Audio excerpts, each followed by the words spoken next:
Robert Althuis, welcome to Shrink Wrap Radio. Oh, thank you, David. I really appreciate it. Thanks for your time. Well, it's great to have you here. And I've been immersed in your book that you've written about Never Enough-Itis, Right. and also your discussion of the hero's journey. And so we'll be getting into all of that. And at the outset here, I should let people know that you've enjoyed incredible material success in your life, but then you were called on your own hero's journey, and that's what we're going to find out about and be discussing. But let's start way back Sure. at the beginning. And your book's divided into three parts. That's right. Yeah. One's called Fairy Tale Stuff. Real Life is the second part, and Phoenix Rising. But actually, there's an introduction also where you cover a lot of the important background. So let's start with kind of, you're growing up, who you were as a young man, that kind of thing, and maybe what your plan, what kind of job you thought you were going to go for. No, that's a perfect lead in. So I actually was born in Holland. I grew up I was born in the early 1970s, a privileged household, to be honest. My father was a very successful businessman, CEO, that type of stuff. My mother had her own business as well. My father, though, which put a big stamp on my life. My father was born in 1940, about 2 months before the So was Germans. So was I. Oh yeah, okay, yeah. And so 2 months before the Germans invaded Holland. And so his early childhood was really colored by that experience. He lost his father in the war when he was 3. And when he was 5 years old, he had his house raided by Nazi soldiers. So you can imagine that left a big imprint on him. And then, Holland was devastated after World War II, as all of Europe was, mostly because the Germans, when they retreated, they really ransacked all these countries, and they moved all the food, all the train stock. I mean, everything was moved back to Germany as the Allied forces were kind of liberating Europe. And so, it took several years for Holland to kind of find its foundation again, and then the Marshall Plan really accelerated that. But his childhood was really colored by this scarcity, this lack of food, this poverty. His mother was a Montessori teacher, so she didn't make a lot of money. And then he went out, was drafted in the army as a young man, and then went out to make his own way in life. And he was very successful at it, but he had very deep programming, I call it. Life is hard, save for a rainy day. He was sort of. He didn't really pursue his dreams. He always, pursued what he felt was safe in life. And I later discovered that a lot of that kind of ancestral programming was passed on, and he did the best he could, with what the tools he had and what he knew about life and how he probably wanted you to be very careful, right? Absolutely. And where it really showed up in the early parts, I was a very promising tennis player, and around 12 years old, I told him, like, I want to commit to this, and I said, I want to get a professional coach and become part of a tennis program and really give a go at this. And he kind of laughed at me, and he said, that's not a real job. He says, that doesn't have good probabilities, right? That's kind of how he fought. He said, just do your school and play a little tennis after school, when you have time left over. And so that was kind of the first dream that sort of got dented. And then I was a really creative guy, and I was really interested in construction and architecture and design. And so when I was choosing my university, I was kind of hinting, like, I think I want to become an architect. And I remember him saying, he says, don't do that. Architects don't make any money, just become a developer or a businessman. So, he kind of funneled me in that direction. Now, when I was 21, I kind of broke loose from him. I dropped out of school or university, which to his chagrin, he cut me off, which was a blessing because I learned how to, keep my own pants on. Yeah. But I went to Australia to sail yachts. And I absolutely loved it. I traveled around. I was free. I was kind of as far away from him as I could, because he had a strong presence in my life and a strong influence. And then I went to the States. I drove a motorbike from the west to the East Coast. I've always been a little bit of a rebel. And then I did pursue this tennis career for a few years. It was kind of a day late and a dollar short, but I did try it. I ended up living in Indonesia for a year as well. And then in the mid 90s, 95, just 96, I ended up in Atlanta just before the Olympics, and I got a job in real estate. Still remember it was about $7 an hour. And I started going to night school, which I put myself through night school. And that's really where my work career, my professional career really took off, and I was good at it. And I've always been competitive, and I worked hard at it, but I had great help as well, because I had some people that saw some talent in me. The company owner really saw that in me, and he nurtured that, and he taught me the business, and I became really good. And within a few years, I was making a couple $100,000 a year. When I left for business school, I was making very significant money. And everybody thought I was crazy. Why are you going to business school? Why are you giving this up? And really, I wanted to see if I could compete at that level. Yeah. An Ivy League MBA was very prestigious, and I was like, I want to see if I'm smart enough for that, because I had graduated summa cum laude from Georgia State. But that's a good program, but that's not Ivy League. Yeah. And let me insert that you're a self-described alpha male, and that's proven throughout the book. Yeah. After another. It's kind of hardwired in, and and that can be a very beautiful thing. But an uncontrolled alpha male can create a lot of havoc in life for himself and others. And that shows up in my life too, right? And then I came out of Columbia Business School, graduated, top 10% of my class. I got recruited by GE, and my career there took off very quickly as well. And again, this isn't just because I was so brilliant, because a company like GE, especially at that time, had a lot of talent, but you had to be seen by someone that pulled you out of the crowd. And, I happened to meet a mentor again that, saw something in me, gave me the better assignments, the better jobs. And I kind of became, his right hand. And this was an officer of the company. So that gave me a lot of visibility. And from then, my career really, really took off. It did. Took off is a good metaphor, because you end up managing a division that's all about airports and the leasing, actually the leasing of airplanes. Yeah, first the leasing of aircraft. This was GCAS, which was the largest lessor commercial aircraft in the world. And so I was flying all over the world doing major aircraft deals. And, aircraft are very expensive. They're usually traded in fleets. So we're talking deals that are in the hundreds of millions of dollars, or maybe $1 billion. Wow. And so a rounding error, can be a significant loss if you screw it up. And but I was really good at it. I was good with numbers. I always have been, and I was a good sales guy. And so they put me on the front end. I structured these very complex cross-border text transactions, and I just had a knack for it. And I always had a knack with people and selling, so they considered me a rainmaker, and those get paid the best, because those are the ones that drive the business. And that's right. I stayed there until the financial crisis hit, and the regulators came in, because GE was actually indirectly bailed out as well when they backstopped the commercial paper markets, which is your money paper funds. And the regulators came in and said, all this stuff that you guys are doing, it's all cowboy stuff, which is totally true. And that was actually the first demise of GE Capital, which now has been completely separated and sold over several years. But I wound down my unit, and then I ended up buying out an orphan asset, as we call it. It was kind of a leftover 50% partnership that we had in this airport development space, and I bought out the 50% from GE, and that's how I got into business for myself. And the first 9 or 10 months was actually really complicated. This was 2009. Everybody was real estate was a dirty word. Real estate development was like toxic. But we found serendipitously, and there are no flukes in the universe, but we ended up landing a deal in Bogota, Colombia, and this was a massive real estate development deal on the airport that was under redevelopment, and that really just turned the whole company around.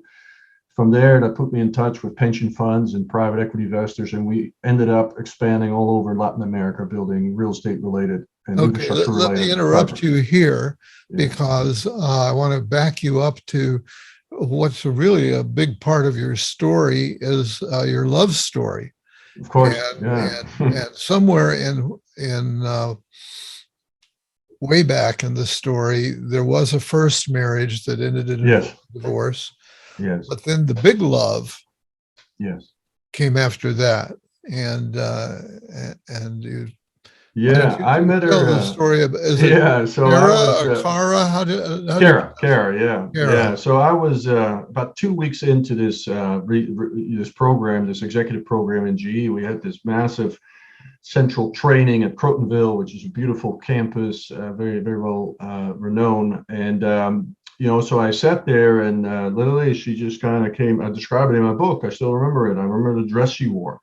She kind of came, floating down the stairs, and it just Yeah. captured my attention. Now, she didn't really notice me until about 2 months later, which I describe in my book.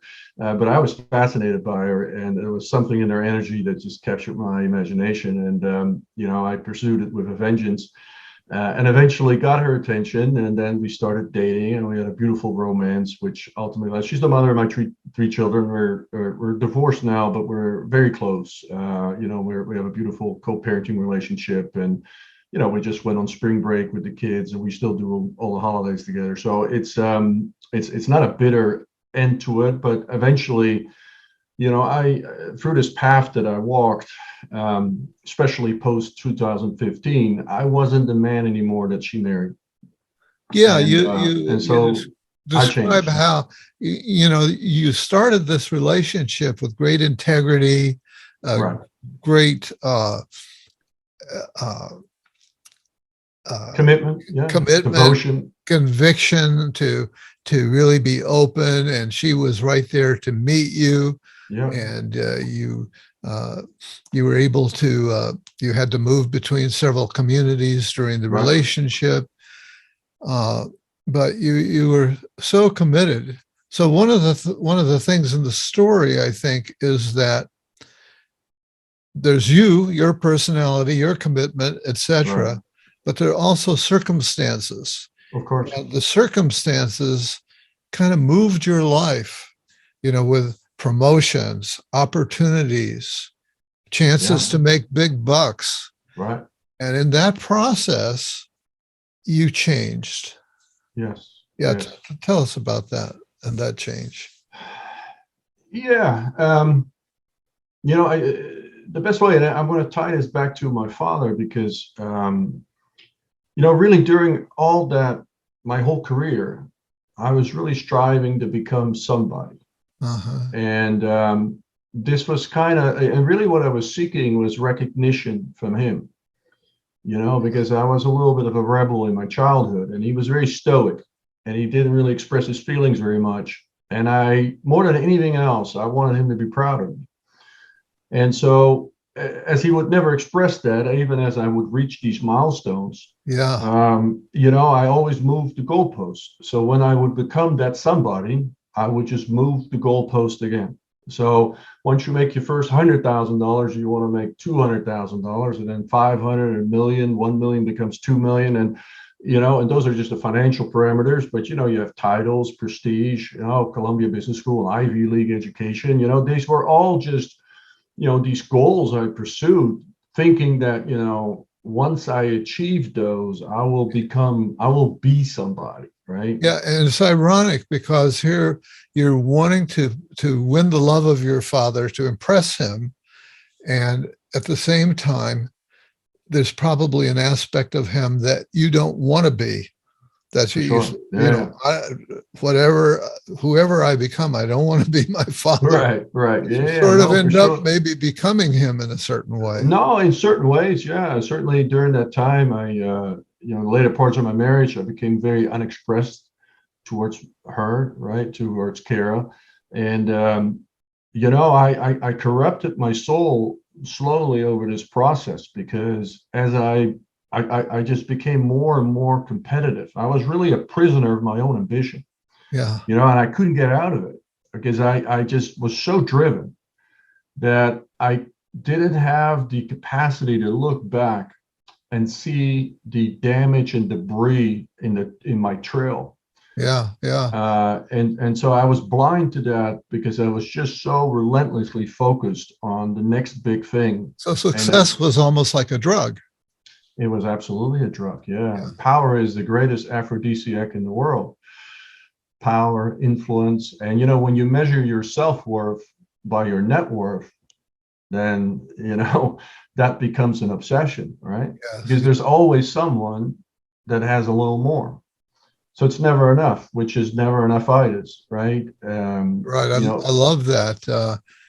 I hadn't run across that phrase, but that's a great word. Never enough itis, because it captures so much of the situation that we're in the really, world, right? yeah, in the world, and I think, you know, the way, especially here in the West, you know, what we value is what we pursue. And, you know, what we value in our society, right, is money, power, celebrity, you know, with prestige, social status. And And so growing these it are the, all, growing, yeah, growing, bigger, yeah, bigger. Yeah, yeah. And more. so it causes both on the human level, you know, we've kind of become human doings rather than human beings.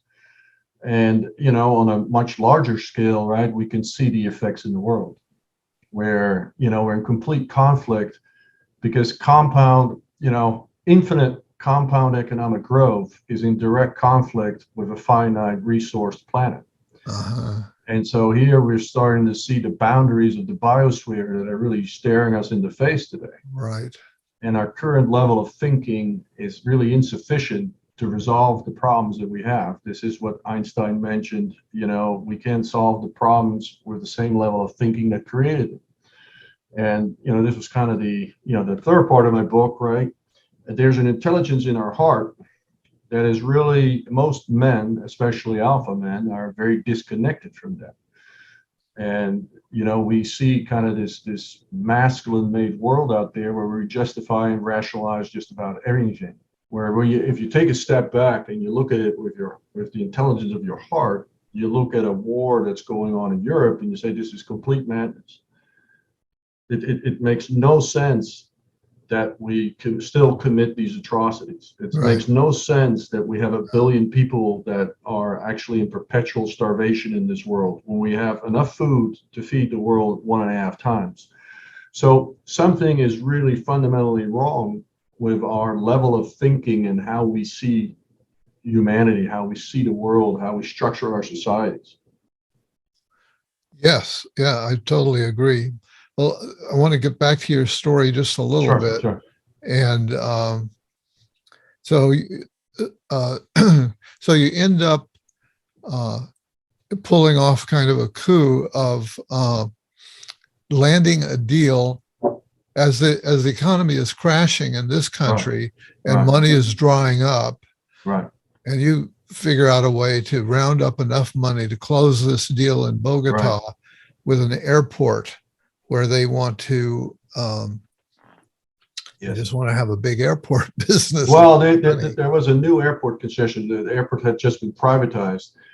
And, you know, Bogota is actually the largest flower exporter in the world. So they needed a very, very large cargo infrastructure there to facilitate that. And they had really dilapidated infrastructure dating back to the 50s and 60s. So this was a massive project. It was over 1 million square feet. And it's the largest cold storage facility in the Americas on any single airport. So What this was was it? What is it that they export? flowers. Flowers. Yeah. Okay, I know them for cocaine, but I didn't know them for Yeah, flowers. yeah, no, that's actually they're the largest flower exporter in the world. Yes. Uh-huh. Okay, I'm sorry I interrupted you. No, no worries. Yeah. And it was an interesting story actually. It was so interwoven, and it kind of shows you some of this intelligence that kind of runs through this universe. So when I was at GE, I actually bought the company I later would buy out on behalf of GE. But before that, we were pursuing another company, and that deal actually kind of created on the 1 yard line. Now, that company later on had won the concession to build in Bogota, but then the crisis hit, they failed to close it 3 times. And, you know, the board of directors of the airport instructed the CFO of the airport to find another party to do it. So I remember we were Thanksgiving that year, 2009, I told my ex-wife at the time, I told her, I said, I don't know if going into this venture was the best idea. I might have to, kind of dust off my resume because, we're just not getting enough deals and not sure this is going to work. A week later, first week of December, I got the call from the CFO, which I knew. And he said, this other company has failed to close it. And would you be able to step into this deal?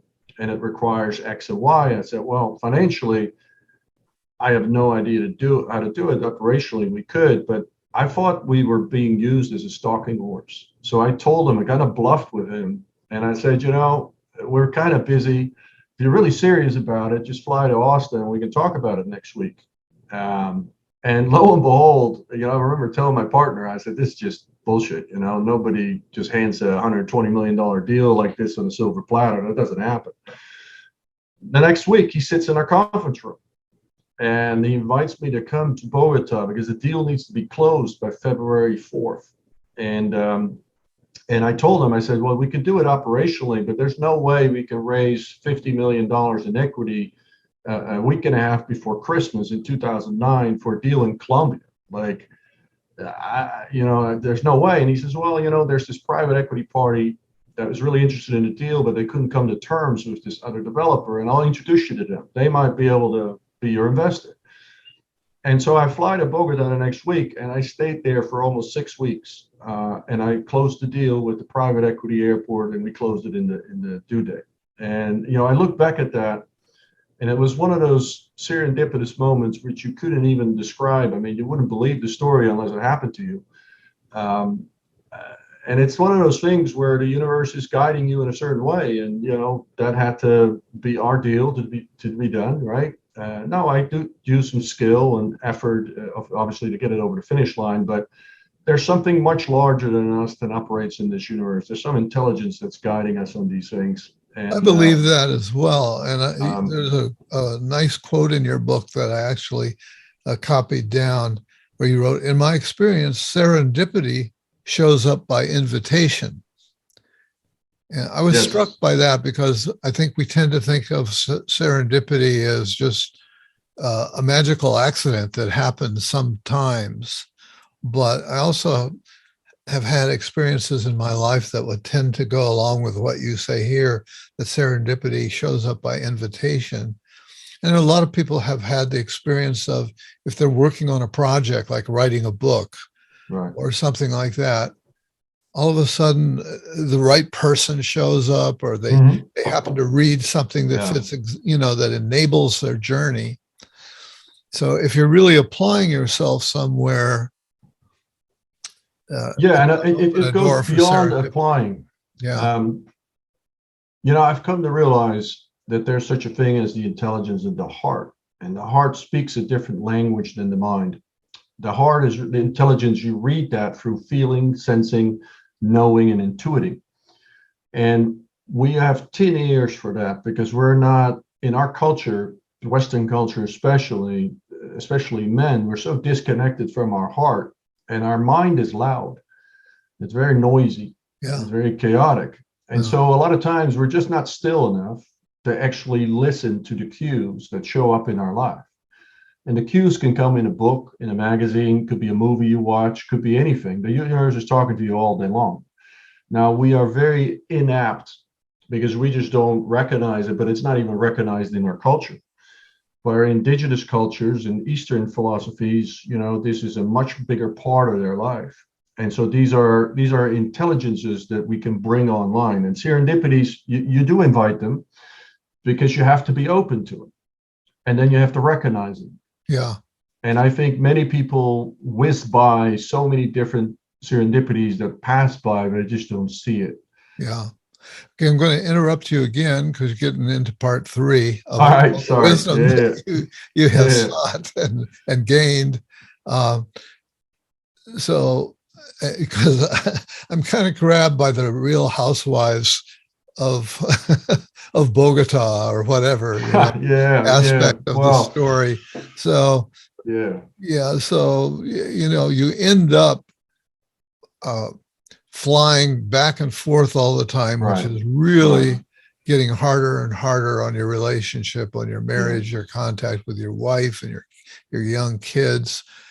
And despite your passion for that relationship and wanting to protect it, these opportunities just seem to be coming your way on a silver platter, Yes. and also involving more and more risk. So, Yes. so you, as the alpha brave guy, you decide to take on the big risk. Yeah. And then what happens is, Well, let me, if you don't mind me yeah, intersecting, because I also think that there's something that showed up in our relationship, which other people might recognize from their own. We started having children during that period. And when I met my wife, she was a career woman at GE. We had a lot in common. Our lives were very similar. We were kind of operating both in GE in totally different divisions, but we just had a lot of common. And when our first one was born, she didn't go back. She decided she really wanted to be a full-time mom, which is beautiful. But when someone is with a little kid all day long, and here I am in a business world that is kind of fierce. It's big money. There's a lot of unsavory stuff that I have to navigate every day. Our worlds were really just kind of becoming very, very distant. And, it was very hard for her to relate what I was really living through. And in some ways, it was hard for me to relate to her problems, which, our own problems are always big, right? So, yeah, but her problems were like, I ran out of diapers, and I'm not belittling it. It was just I couldn't like deal with that. I said, just buy more diapers, It's like, and then she right. and it got to the stage where she said, well, I think my car is too small. I said, what kind of car do you want? She says, well, I want a minivan. Fine, buy it. It's like I was just, and she said, well, I need more help. We only have a part-time nanny. I said, make her full-time. That's You how felt I like was money solving. could solve all the problems. Yeah, but what she was really communicating to me is like, I need more of you, Mhm. and she translated it in these things, these problems she brought to me. And I just figured that, I'll just solve these problems. I just make them go away. I just pay them off, right? But that's not what she wanted. What she Right. really wanted is her husband back. Yeah. Because I was totally, even when I was home, I wasn't home. I was home physically, but in my mind, my business never stopped. In the Yeah. weekend, I was still doing deals. I still had operational issues to resolve. I was like, so I think what really happened is we lost that connection, right? Yeah. And Yeah. I think a lot of people might have experienced this as they go into the child phase of their marriage. The roles change, and Right. even it's harder to keep the romance alive because at the end of the day, you're both tired. Yeah. And so we had a lot of that showing up, and then my business did accelerate, and I was swimming with the sharks, and I had to Yes. become a shark, partially because otherwise I would get eaten. Yeah. And these, like I said, in the very So it big, changed your personality. You became a harder kind of guy. yes, I was dealing with people that you couldn't have a flank, you couldn't have a weakness, because they would exploit it mercilessly. And so I became a shark. And you And were operating in Colombia, which, all over Latin America, dealing with governments, dealing with private concessions, and business is done a little bit different there. But I want to caution you though, because I've done business for GE all over the world, and there's a lot of big business that most of us are not aware of how that really happens, how that really takes place, including government business. There's a beautiful book, The Diaries of an Economic Hitman. It's on my resources page on my website. It will give you a little insight of what really goes on in big business. People have no clue. mhm, But I was in the middle of that, and it tainted my faith in humanity, to tell you the truth, yeah, because I couldn't deal with it on a human level. So I just had to harden up. yeah. And so eventually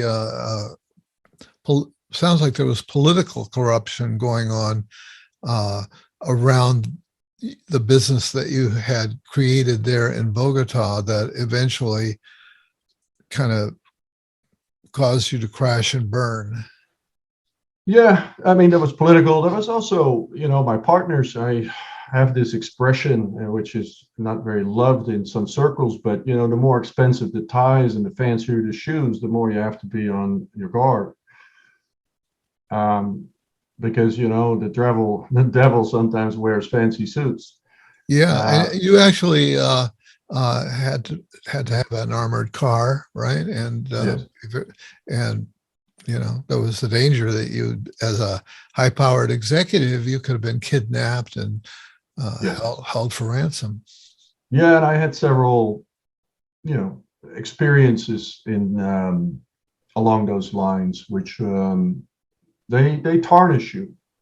I'll bet. I'll bet. Yeah, and then really, what you were pointing at, towards the end, the last 2 years or so, 3 years, it was getting harder and harder to connect with my ex-wife, and the business was thriving financially, but it was a lot of stress, a lot of risk. I had a lot of money tied up in it at this point, and I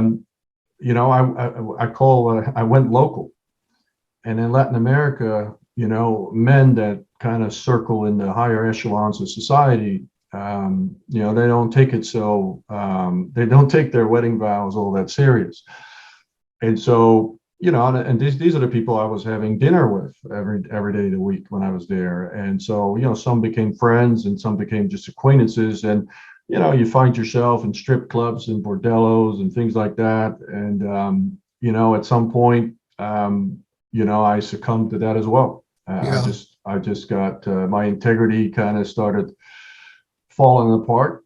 My values, my standards. At this point, I was also, I couldn't sleep, so I had sleeping aids, and then I got ulcers. So now I have, anxiety pills and various things, which in Colombia are very easy to get. And I was kind of numbing myself, numbing because I really was struggling with dealing with it all. So let's get to the turnaround point. Right. Yeah. How'd you turn it all around? What was Well, the it moment was very of interesting, actually. realization? Very, very interesting, actually. So, towards the end of 2014 and 2015, my private equity partners were actually raising a new fund. And they were a pretty young firm. They had only been around 5 or 6 years, and they hadn't had very many exits, as they call it. So, investments that have gone full cycle. They invested in it, improved it, and sold it. So, they needed to sell some stuff in their portfolio. And most of my projects were ripe to sell. Even though the pension funds behind it didn't want to sell it because they wanted the long-term income, but this private equity fund had an incentive to sell it. And so we started selling these assets, and really in about a 6-9 month period, this whole portfolio basically was sold. And I got obviously big paydays out of that, but I was done in Latin America. I mean, I had an office with 55 people there, and I just folded it up and sold it and spun it out. So in January 2015 was my final closing, and I remember jumping on this plane back to Miami, and I had this kind of realization that I had reached this proverbial mountain peak.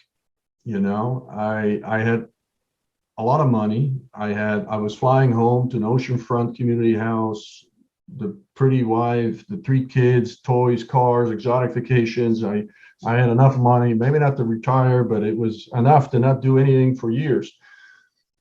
And I kind of realized, why am I so empty? Why am I so restless? Like I have everything. Like I have everything I set out to get. And yet I'm not happy. And that was really this realization that, I've been seeking all my happiness in the outer world successes. And I came to the realization, I can't find it here. There's got to be something else. And that was basically a shift that prompted this search in my inner world. And this wasn't like an overnight thing, but in the ensuing months, I just slowly drifted there because I couldn't really get myself motivated to do it again. And I started putting pitch decks together and sit with investors, and I just didn't care about it anymore. I just couldn't do it anymore. I was like, that game had been played, I was done. In hindsight, I realize now that that was really an awakening moment for me, where my hero's journey kind of really kicked into high gear. At the time, I had no clue what was going on. I just felt like shit. Yeah. So you started reading everything you could about the inner world and spiritual search and reinventing yourself. At some point, you must have discovered the work of Joseph Campbell, right? Because Absolutely, you yeah. to He the was hero's one of the early ones, but I read everything. The Stoics, I read Taoism, Buddhism. I've never really been religious, but I started reading some of Jesus's work, and there's countless others. I mean, all Eckhart Tolle's work, Krishnamurti. And then I went to workshops, retreats. In 2017, I became a certified yoga teacher. I was just pursuing it like I had pursued everything else in my life. Right. I mean, full throttle. I don't have any other speed. Yeah. And as I was delving into this, I had less and less interest, because I still had some business interest, but I had less and less focus and interest on that, because I really wanted to find the answers. And I was unhappy. I was in a bad place. I mean, I was just not happy. My marriage was struggling. And I really had, I had just no purpose. I was aimless. It was hard for you. You finally came to a point, I think, where you sought out psychotherapy. It was hard for you to admit that you needed somebody else's help. Yeah. And this is an interesting story too, because towards the end of my marriage, we tried a trial separation, and we also started some couples therapy. And I think on the third session, I walked out and I said, "This is just nonsense. This isn't going to go anywhere." So I just walked out and never came back. And then I got divorced in September, early September. We decided to get divorced in 2017. And a week later, 8 days later, there was a hurricane that wiped out a business I owned in the Keys. And this is the only business that I've ever done where I had an unlimited personal guarantee. And then the insurance company wouldn't pay out. We couldn't get permits to rebuild initially from the county. And so within a 3-month span, literally by Christmas, I was negotiating a divorce and a financial settlement that I didn't even know if I was able to pay it. My balance sheet was wrecked. I had also had to buy a solar business I had under contract during that period, which was now flailing because I couldn't spend any time on it. So literally just everything fell apart. And I realized in that moment, like, I can't get out of this myself. I need some help. And this is where I called back I didn't know where to go. So I called back this therapist where I walked out of. Really? And her name was Marilyn. And I said, "Marilyn, I know I walked out of the couples therapy, but I'm in a bad place and I need a little bit of help. Do you know anybody that can help me?" And she said, "Why don't you come in for one session and let me just see where you're at, and then I'll make a recommendation." And so I ended up working with her for 5 months, very intensively, 3-4 sessions a week. Wow. And I fully committed to it. Again, I do everything full throttle. And she helped me tremendously. She didn't change my whole life, but she got me out of the worst of the rabbit hole that I was in, and allowed me to kind of continue on this hero's journey, because I was in a pretty bad place. And so it was a very important step for me, and really starting to see some daylight, because my whole life had fallen apart by that time. I mean, Yeah. I didn't have the money anymore. My businesses were wrecked. My marriage had fallen apart. I was getting divorced. So it was really just this epic fall from grace. Yeah. Well, now to jump way ahead, tell us about, you've got an institute, I guess, that you've created, or a business or something about sacred wealth, right? Yes. So this is your chance to give a pitch All right, there we go. So really, what evolved from all that? I started writing my book during this. This was self-therapy. That's really where my book started. It wasn't even meant to be a book. And then as I went along, it became very therapeutic, and it actually became a decent book. So then I reached out to a publisher, and they were very interested in it. And I'll tell you why, because I reached out to a couple of publishers, and it's not that I'm such a brilliant writer, but they said, we get 100 of these books a month, but we have never seen it from an alpha male, Ivy League educated businessman that talks about his feelings in such a raw way. And really, it was raw because I wrote it for me. I didn't write it for anybody else, Yeah. And so that kind of piqued my interest. I said, maybe this gives someone else the license to maybe go on the same journey I've been on. And so then it really became a focus, like, maybe I should publish this book. And then from that, I started talking to people, and then some people started asking me advice, which really led to me forming a coaching business. And there's a couple of elements to it. I call it the Sacred Wealth Institute, because we are solely measuring our wealth in financial terms. But wealth is a very broad term. Health is wealth too. Well-being is health. Joy is health. I mean, there's so many different levels of wealth. Yeah. Now, sacred wealth is creating sacred wealth in your life, not just on multi dimensions, but also in a way that causes no undue harm to others. And, that is something, a path that I believe this world needs to go on. Now, what really was revealed to me in this awakening journey is that, there's an intelligence of the heart, which is very much offline for most men. They're just not in connection with that. And there's 40,000 neurons around your heart. I mean, the Heart Math Institute has measured this. There's actually more data going from your heart to your mind than the other way around. Now, in the sacred architecture that we are as human beings, this heart is supposed to be master, and the mind is an instrument to the heart. But we got that reversed. We got that inverted, and we see a lot of inversion in this world. So what I do is I guide men predominantly, but high achievers in general, that have already succeeded in life, right? But they're not happy. I teach them, I guide them to go on this path, this rite of passage of awakening. I activate their intelligence of their heart, which really gives us access to the intelligence of life itself. And now we start showing up in the world in a completely different way. And we start thinking in a very different way. And so that's really the path that I guide them on. And this is really where we need to go on a global level, because we're not going to solve the problems we have with the reductionist thinking that we see in this world, because everything is embedded. And so when a company is just thinking about quarterly earnings and profits, and it doesn't see the relationships it has within the economy, within the industry, within society, within the biosphere that we operate, right?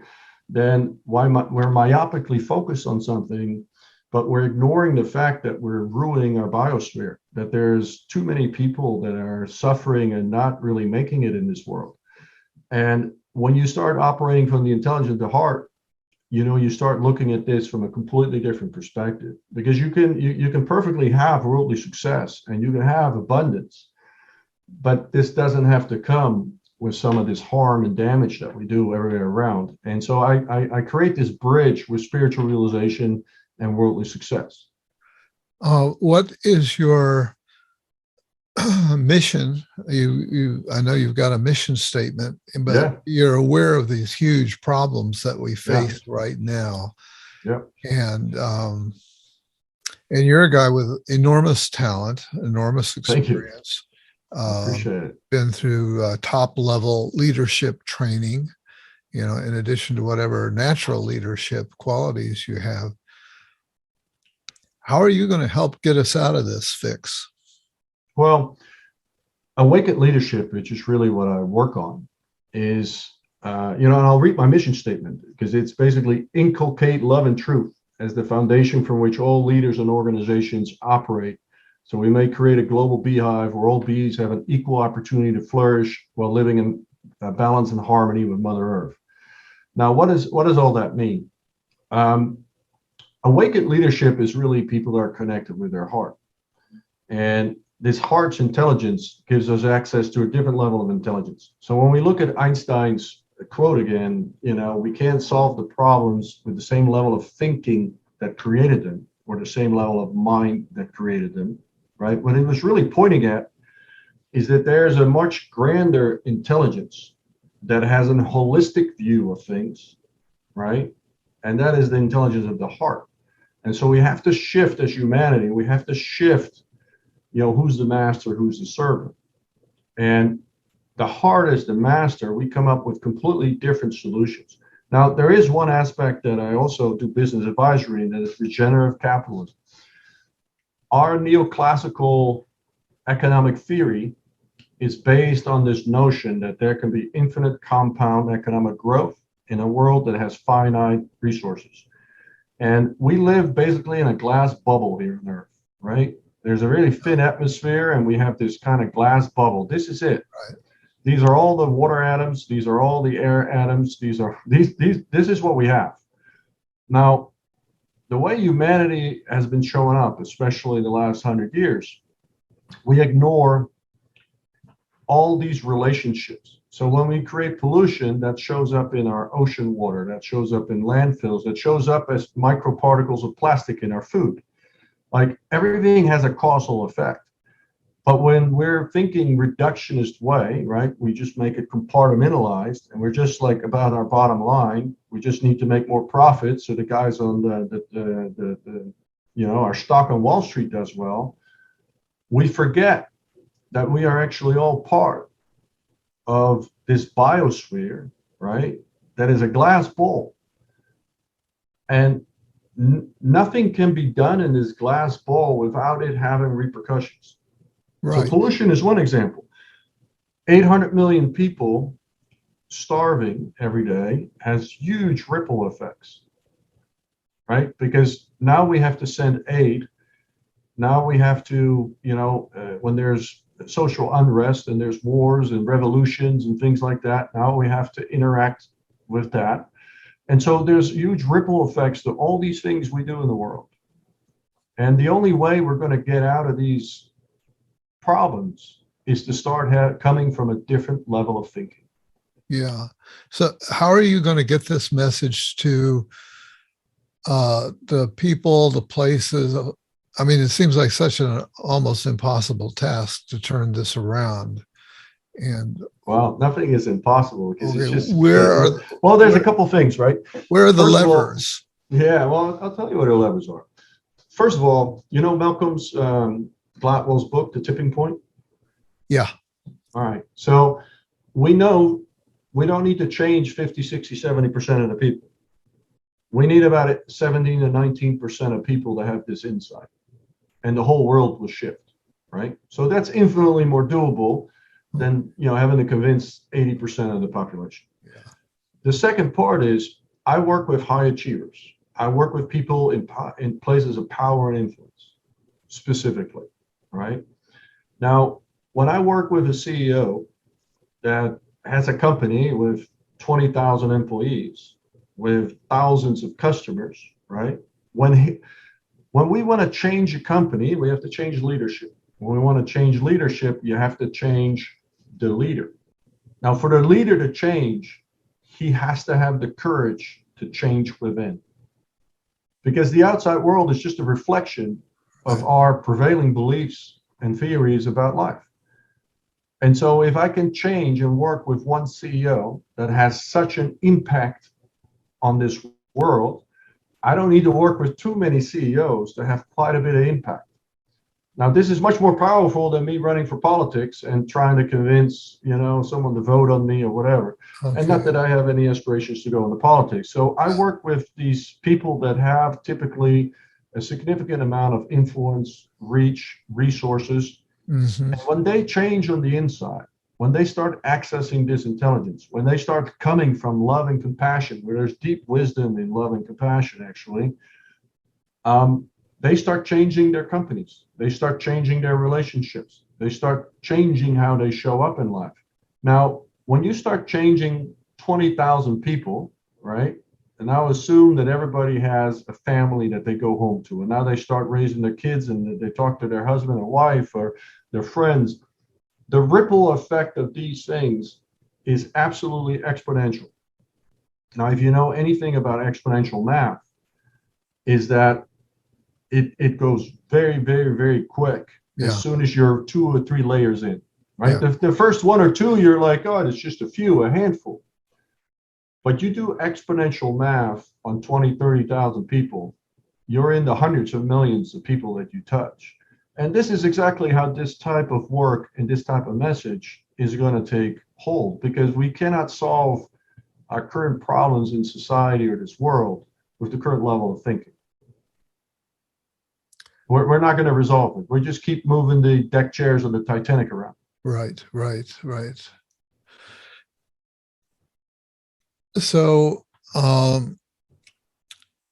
how are you going to avoid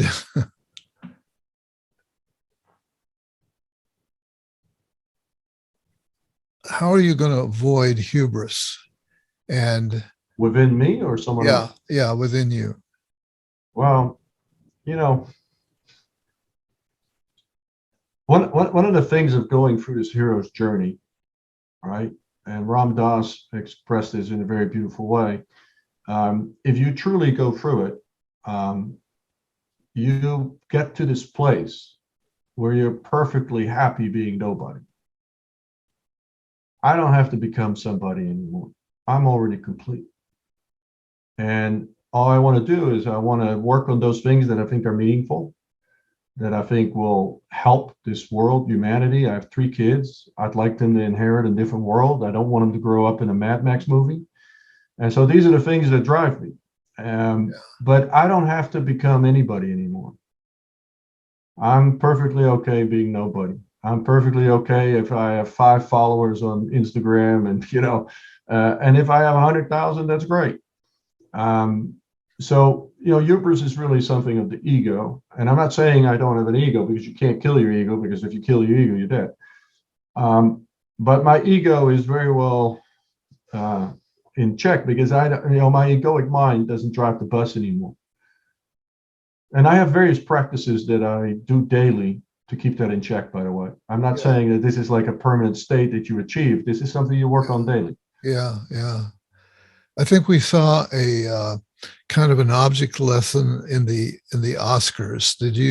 Are you aware of the Oscar slap on Will Smith? Yeah, I'm aware of it. Yes. Yeah. Yes. And he said something in his speech. I've got it written down here somewhere. I hope I can find it. I can't believe that I can't find it. Well, I'll share something. Here it is. Okay. All right. I was struck by, he actually quotes Denzel Washington spoke to him earlier that evening. And in his speech, he says, he told me a few minutes ago, at your highest moment, be careful. That's when the devil comes to you. And I thought that was a powerful kind of Jungian statement that, about the opposites. Yeah, although if you allow me, we've come to a place in time where nothing you see in mainstream media is really what it is. And there's a narrative being spun, and that's even in the Ukraine today. I mean, I'll talk about that for just a second. There's obviously atrocities happening on the human level. In no way am I condoning what Putin is doing. He's a monster, and has demonstrated that for decades. But the West isn't exactly innocent here. These things are so complex, they're not black and white. And so when you look at Western media, there's this black and white story. Zelensky is the hero and Putin is the villain. And we do that because we like to think that way, because it's easy. But life is not that easy. I mean, these geopolitical situations are very complex. There's histories to it. Sure. Right? And I won't delve into Ukraine. Now, the Oscars, I have to be honest with you that to me, this was all staged. There's too many things that don't end up, including Okay. the fact that he was first laughing his ass off and then moments later has this slap. He walks back to his seat. His wife is laughing, actually. Um, he wasn't expelled from the Oscars. That's an act of violence. It's very rare that that happened. And then the Oscars have had sinking ratings. And this, and everybody that was texting and tweeting, they got, God knows, $100 million worth of free publicity in the Right. days following this, right? And now Yeah. we milked this for weeks. We're talking about it, and then we have all these side discussions. Well, if he would have been a white man hitting a black man, then it would have been this. And so we're all going in all these rabbit holes. Yeah. And the reality is, we're being distracted. I buy that. Yeah. We're Yeah. being distracted by, quite frankly, a media apparatus that is feeding us a narrative, whichever way they want us to think, go, or act. And we have to go beyond this. There's no free press anymore, right? Don't talk about the slap. Talk about the fact that there's censorship. Talk about the fact that there's censorship even on the social media channels, right? Talk about the fact that there's many things being done in very questionable ways. Yeah. There's laptops disappearing. There's, vaccine trial data that is not being shared, that we have to sue someone, right? So it gets released to the public instead of 75 years from now, so we can start seeing it now. There's so many different things that we are not seeing the truth. This is why I say love and truth. We are no longer living in a world of truth. And we have to go beyond that. Now, there's channels and ways to do that. But I generally believe that this was an entertainment event, and this was all staged. And we are all talking about it because what they really don't want us to look at is the fact that we've been printing $6 trillion and that 60% of our cash in circulation has been printed in the last 18 months. We're fast on our way to becoming Venezuela. They don't want us to look at the fact that our financial market are being propped up with this free printed money. They don't want to look at the fact that we sell weapons that are being used in many revolutions and many wars around the world that we don't want to have our hands on. Yeah. So there's many things happening in this world behind this kind of veil of what supposedly is the news. Yeah. And I think that is one of the most dangerous things. There was a freedom convoy in Canada, and we didn't see it on TV here. This was 50,000 truckers went to the capital in Ottawa, right? This was a major event in the country north of us. We don't see any of it, right? And I can keep going. Yeah. So this is very selective news. We're running out of time now. Yeah. So I honestly, I don't really want to feed it by, analyzing what Will did, because I think it was completely staged. This is entertainment. We're being distracted.